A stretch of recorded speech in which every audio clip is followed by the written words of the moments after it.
Okay, everybody. So we have Alan Roberts with us today. He is the founder of Every Damn Day Fitness. So welcome, Alan.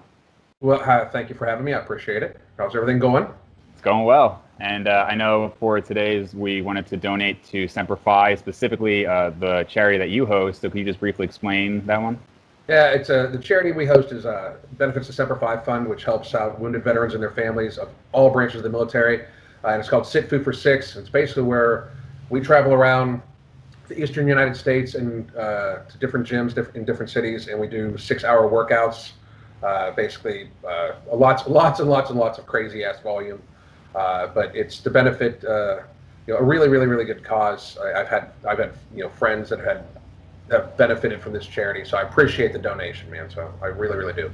Yeah, happy to do it. And yeah, Semper Fi has been brought up by a few other people as well. So obviously, a lot of people appreciate it.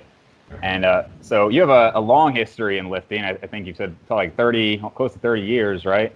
Yeah, well over 30 years. I started lifting when I was 14, and 14. I'm 47 now. So Wow, yeah. And you had a pretty dramatic transformation not too long ago, upwards of mid 200s down to 180, and now you said you're back up to maybe 195. So what inspired you to do that?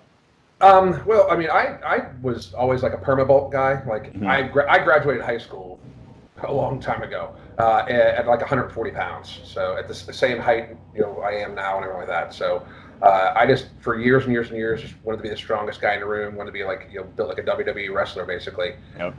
And I just kept adding weight. And then especially like once I started getting really like, strong, like, not super powerlifting strong, but like the strongest guy in my gym strong, Yeah. It just became this thing where it's what I like doing. And then about 2 years ago, like I started like, seeing like little signs of like, bad health from it, like, sleep apnea, stuff like that, I remember my wife, like, I remember my wife, I was like, honey, you're so tired. She was like, you think? Why? She was like, because you're snoring like a fucking freight train, And I just, for health reasons, and obviously, like, if you want to be in the fitness industry, you have to be, you have to be somewhat, you have to walk the walk, and I'm a big believer in that. Like, I don't, ask anybody to do what I can't do, kind of sort of thing. Like, and Sure. yeah, I do a lot of coaching right now. A lot of like coaching of obese people down to healthy weights, which is the main portion of what my coaching. I'm not a big, coach people for powerlifting competitions or coach people for.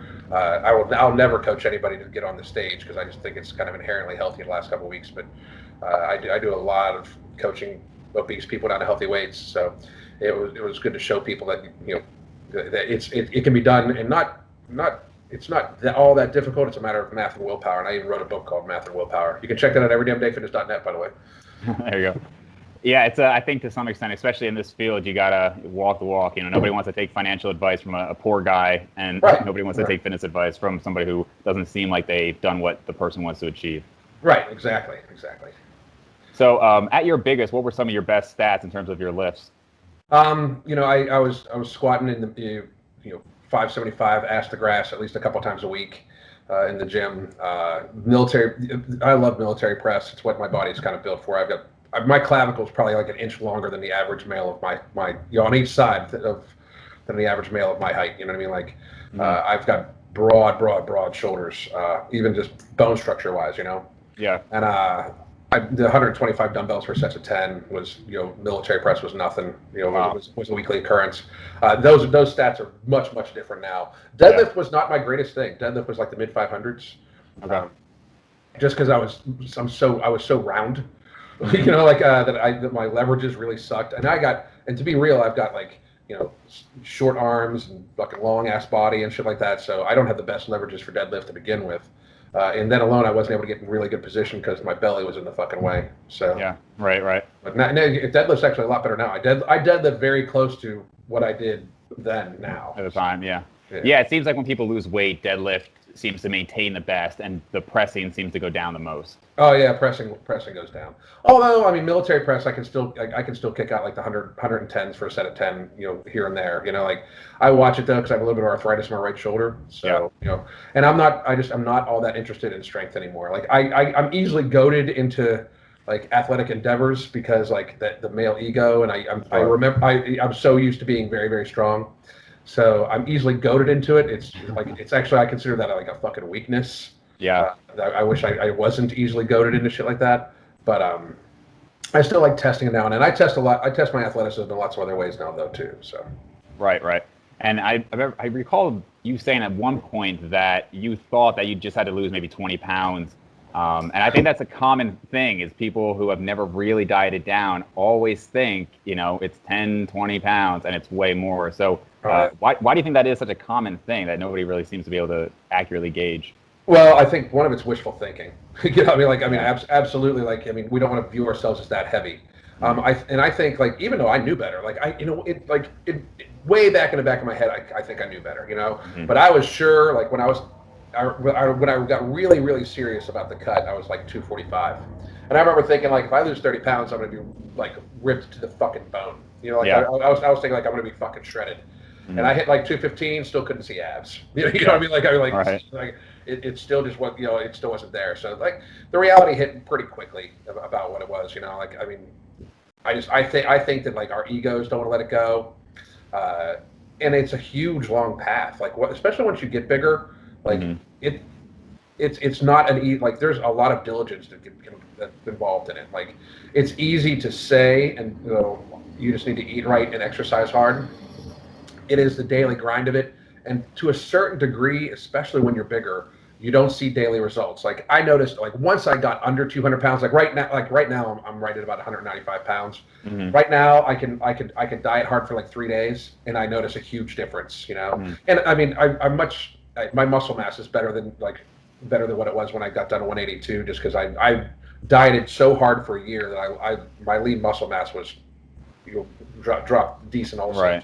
And that's I think another reason like we don't want to have to think about like losing muscle. Like we're like Right. the bro mentality of our fitness society has us so ingrained that like you don't want to lose an ounce of muscle like ever. But Right. meanwhile, like I mean, a year, not even a year, like 6 months after I hit 180, I probably gained back most of the muscle mass I lost just from muscle memory and stuff like that. And eating, my training's a lot smarter and better and more hyperperfect. Sure, sure. And I think part of it is also it's our identity after a while. You're the big guy, and then somebody who sees you at like 6 months after cutting, and it's like, what happened? You Yeah. just They're like, "Oh my God, you're so small!" Like, "Fuck you, motherfucker!" yeah.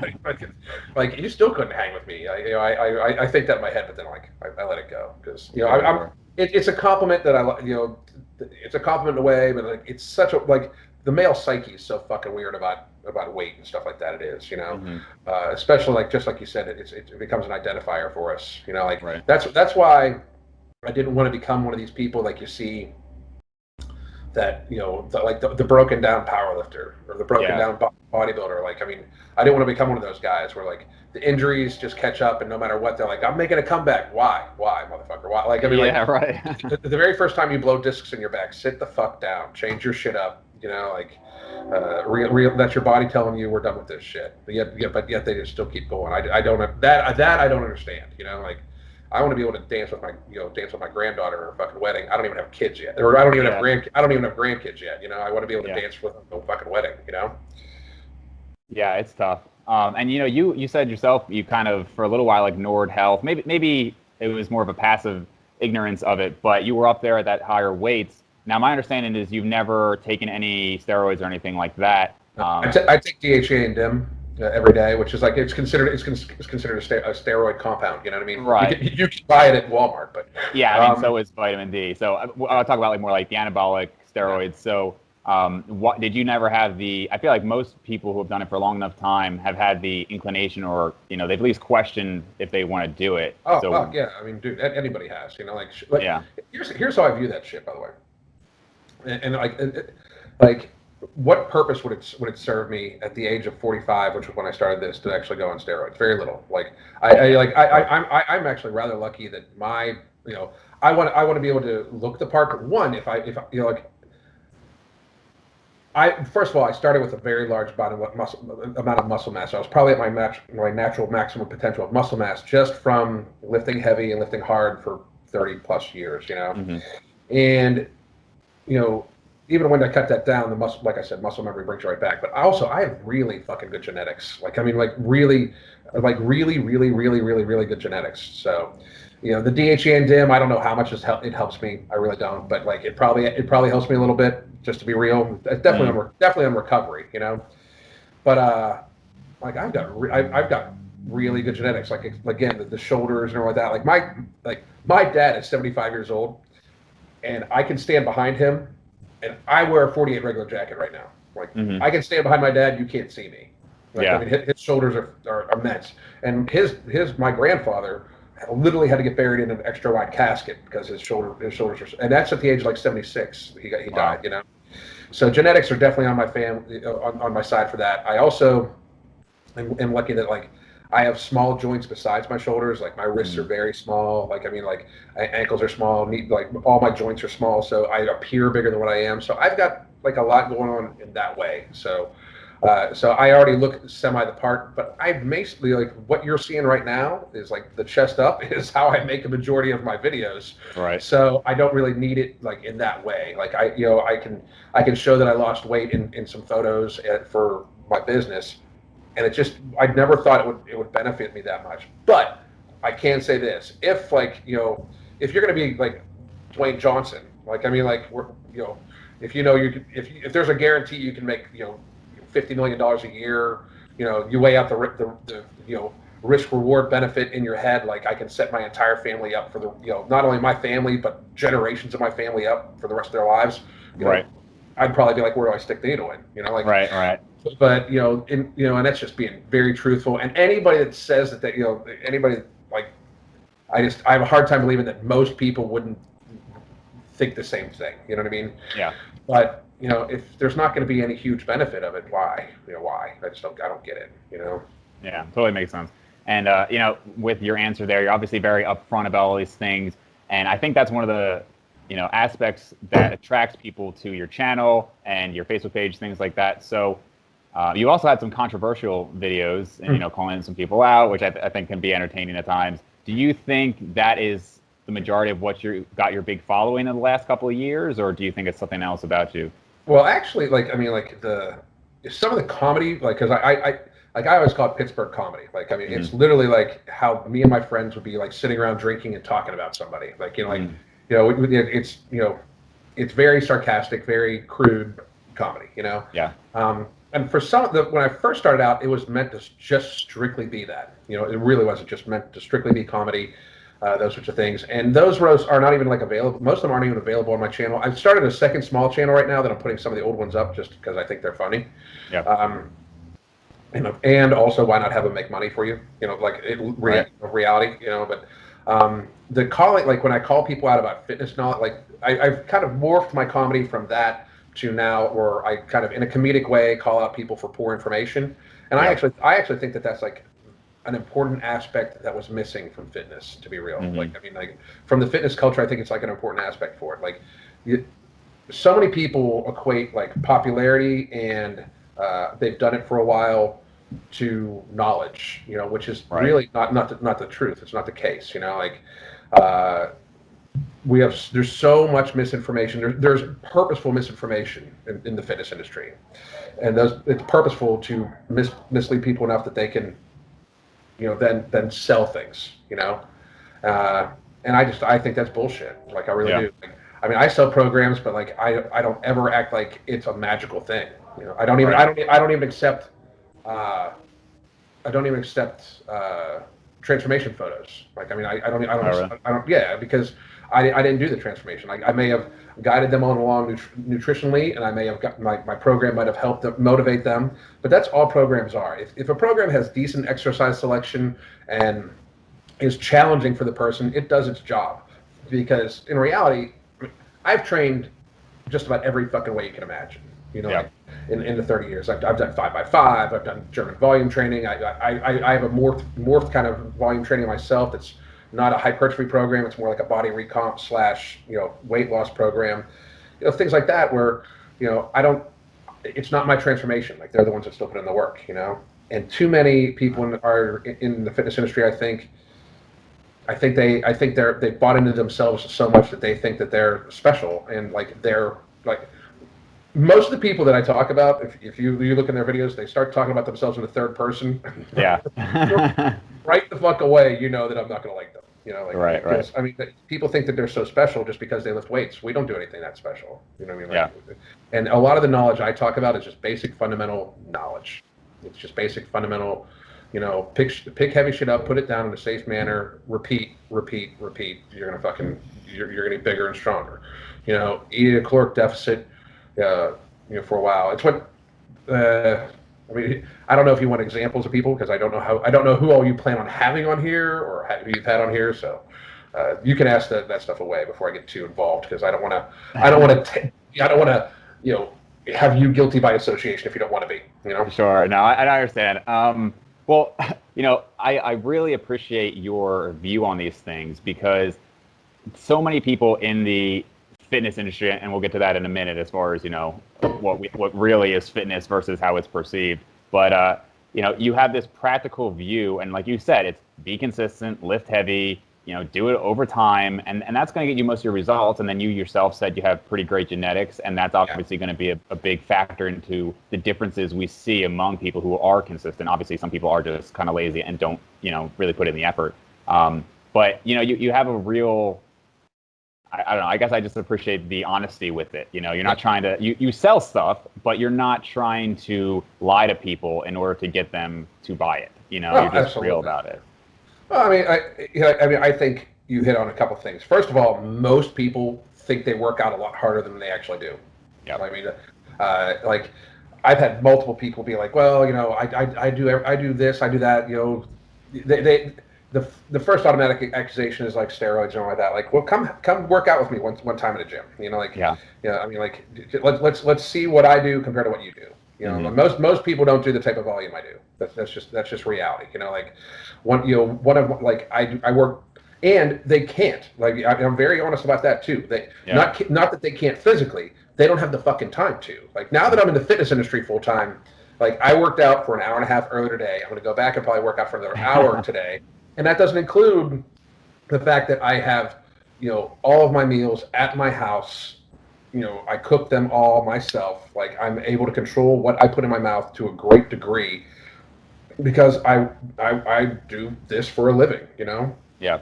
Fitness professionals, that it's something that always bothers me about fitness professionals when they're like, you can look like me, all you got to do is follow this program. Motherfucker, like you were probably able to guarantee 8 hours of sleep a day, or at least, you know, a nap at some point in time of the day to help with your your hormone response after working out. You know, you're able to, you know, watch what you eat. Like, you're able to, like, there's less stress in your life. Like, if you're financially independent, there's less stress.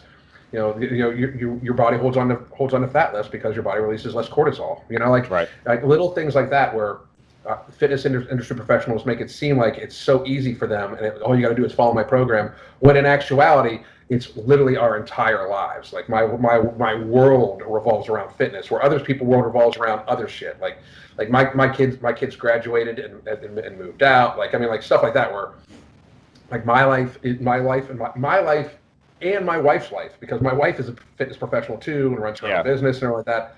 Our life is fitness, so there's I have no fucking excuse, and neither do most other fitness professionals.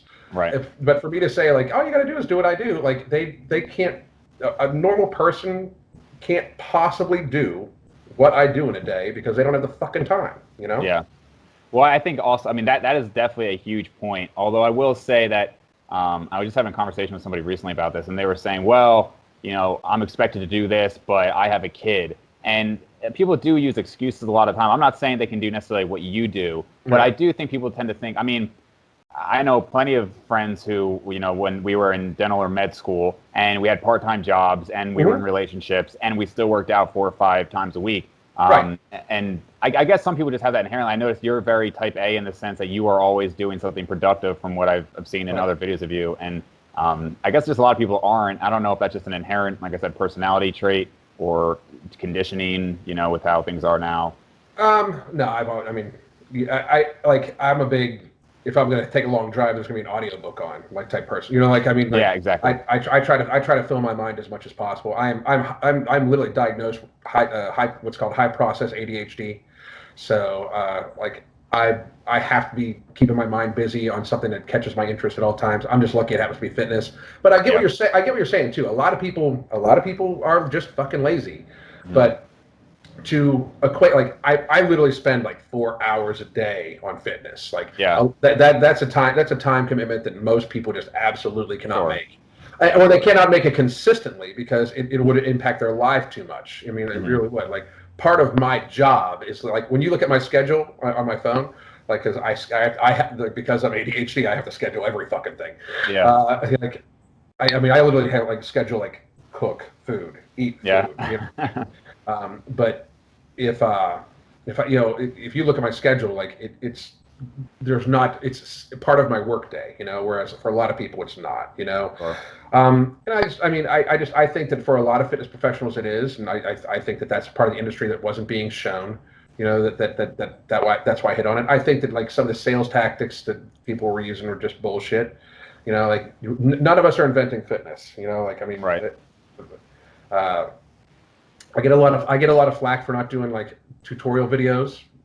I think that's just like why, like, you know, like I mean, like if there's people out there like, you know, and I'm not a big fan of his anymore, but Alan Thrall has great tutorial videos. He rubbed me the wrong way with some of what he did with starting strength, because I'm not a huge starting strength fan, but and, you know, I mean, he's got great tutorial videos. There's a guy for calisthenics. His name's Gavo Saturno. Fucking awesome. Calisthenics movement, great tutorials. Jeff Cavalier, who's a friend of mine, great fucking tutorials. Like, why would you want to see me do a tutorial? You know, that's dumb. You know, like I mean, when there's so many of them out there, we don't need another input on the you know, the best way to deadlift. You know, like don't think that I reserve my shit for more like the poignant stuff, you know.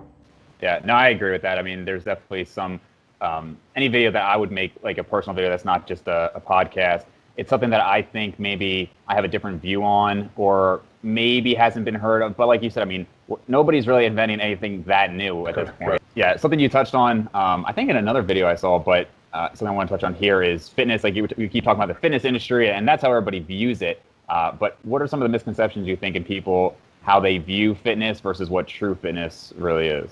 I mean, way too much. Nutrition is downplayed.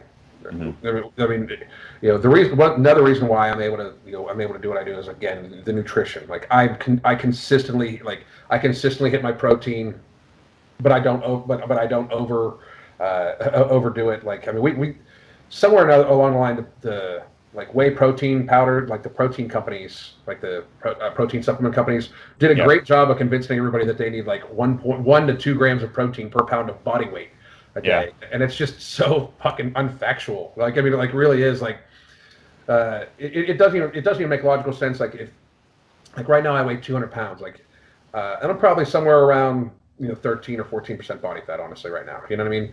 But if I weigh 200 pounds and I'm at 13 or 14% body fat, I don't have the same protein requirement as somebody who's 200 pounds and at 30% body fat. You know what I mean? Like we have a different lean body mass, so therefore I would require more protein than that person. You know, why waste the calories, right? So I mean, nutrition is definitely downplayed. Another big misconception. I almost just accidentally clicked you off. But I also have I think a couple of the other misconceptions are like, how quickly people they talk about getting it done. Like you can do this 6-week program and be shredded. You can do this whatever. Like it's a process, man. Like it's a process that takes time. The concept of building muscle has just gotten ridiculously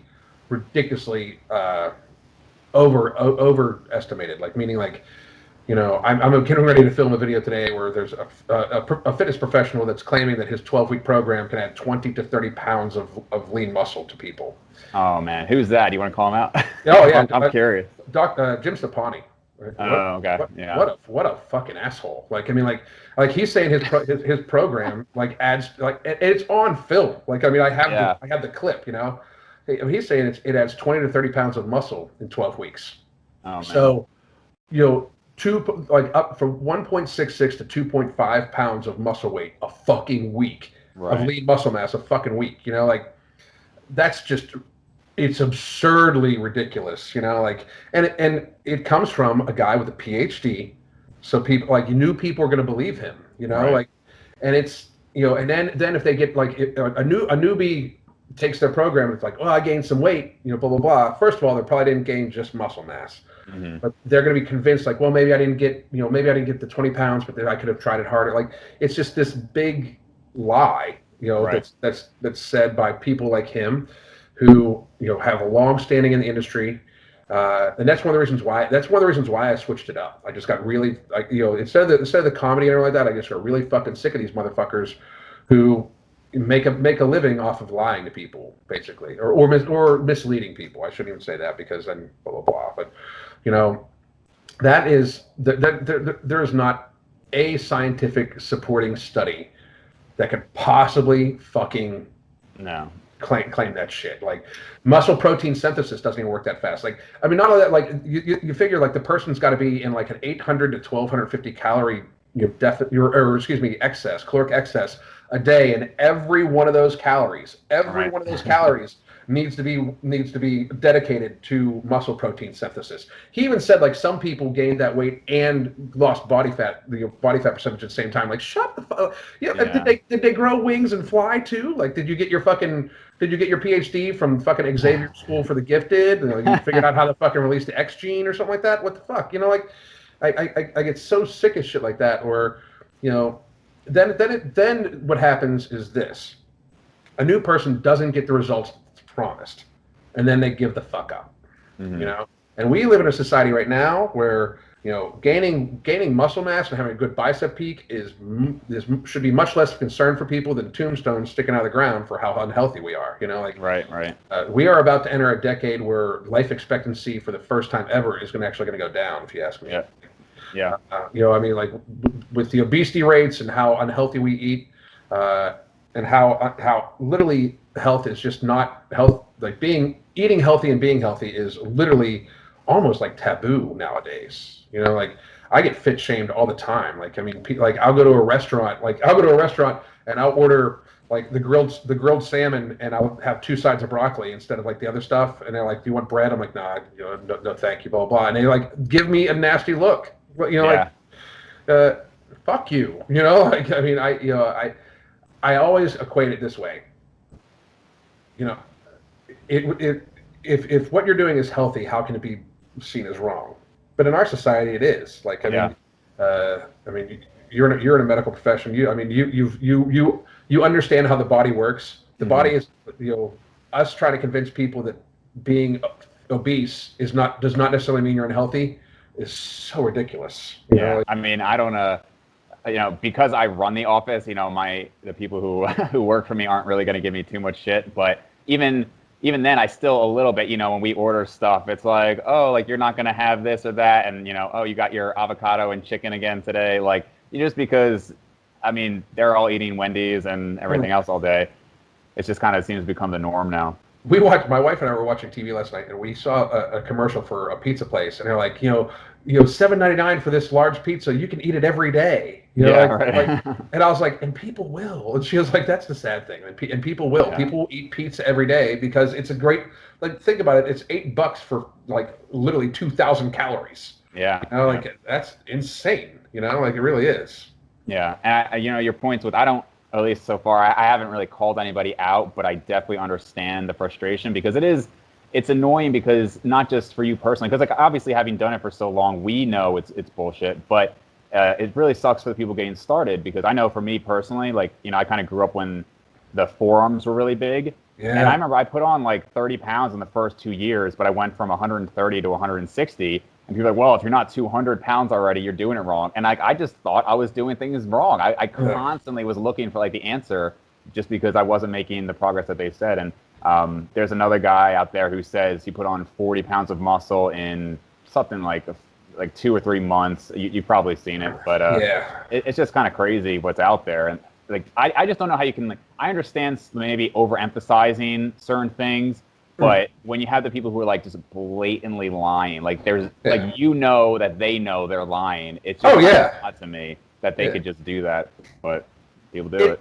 It's the problem with the fitness industry is the fitness industry is so closely related to health, like that. Like, I mean, to be a doctor, to be a nurse, to be to be a physical therapist, or to be a occupational therapist, anything like that, anything dealing with health, wellness, dentist, everything like that. There's a great degree of schooling, of education, and regulation, right? I'm a personal trainer. I'm a NASA certified personal trainer, weight loss specialist, and fitness nutrition specialist, right? Mm-hmm. And I plan on within the next year or two becoming an ASM master trainer, But somebody can buy a $100 course and also be called a personal trainer. That's the crazy shit. Where it's literally there's no regulation. The supplement industry has no fucking regulation. The regulation they do have is so easily sidestepped. It's crazy because people don't seem to realize this. But one of the reasons why you see new formulas from supplements all the time, like newly formulated, mm-hmm. It's like, well, wasn't it just new 6 months ago? It's because if they keep the same formula for more than 6 months, then they have to go through FDA testing. Yeah. And if they change it, it's a new formula. They can call it the same fucking thing, just new, and therefore they don't need to test it. It's like, so you are now ingesting shit that is not even tested by the FDA, that we're taking their word for it. It's in it, because I'm not a big supplement guy. I'm really not. I've been offered supplement deals from many of the fucking major companies. And I'm like, why? I don't even fucking. I probably haven't had a scoop of protein powder in like 4 months. Yeah. And when I do, I have protein powder in the house, especially because right now people are sending me free shit all the time. It's weird. Mm-hmm. Weird. Yeah. I would think I would be the last person they would send free shit to. Right. So if I hate it, I can very well fuck them up. But right. It's a strange thing, Yeah, it's weird. I've said that on probably 2 or 3 of these podcasts now, but the access to the fitness industry, just to be, like you said, a personal trainer, it could just mean so many different levels of experience. And some things, like you said, like doctors and other professions, you need at least 8 years of advanced schooling to even compete, right? To even open those doors and start seeing patients, you need years and years. But, if you got a reasonable body, you can just be an online coach and, compete with somebody who's been doing it for 20 years themselves. Yeah, well, a lot of them don't even, a lot of the people don't even bother getting certified.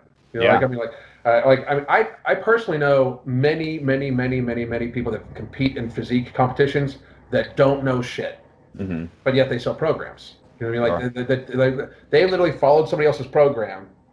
They have a great body, therefore they make money off of it. I just find that fucking inherently wrong. And not only that, but I'm not a big I think aesthetics are a byproduct. Really good aesthetics are a byproduct of an athletic body. I don't even think bodybuilders in general don't look that athletic to me. They don't seem that functional. And I'm again, just through a lot of it is hard work, but a lot of it is I'm very, very genetically gifted. Is that I'm a very good athlete even at my age. I've got very good jumping ability. I'm very flexible. I've got incredible I've got excellent hip mobility, stuff like that allows me to jump really well. And I think that that's a vitally important thing. I'm extremely functional. I do yoga a lot. I work out a lot. Yoga is a part of my daily life for functionality. And I just think that people that worry about the biggest bicep peak you can get, I think that that's an issue that we have in our society. Yeah, I do think it's changing though. I think bodybuilding is actually dying off. So I really do. So and I think not that I'm happy about the way it's dying off, because it means people are hurting themselves almost. But I do think that it's a good thing that it's dying off.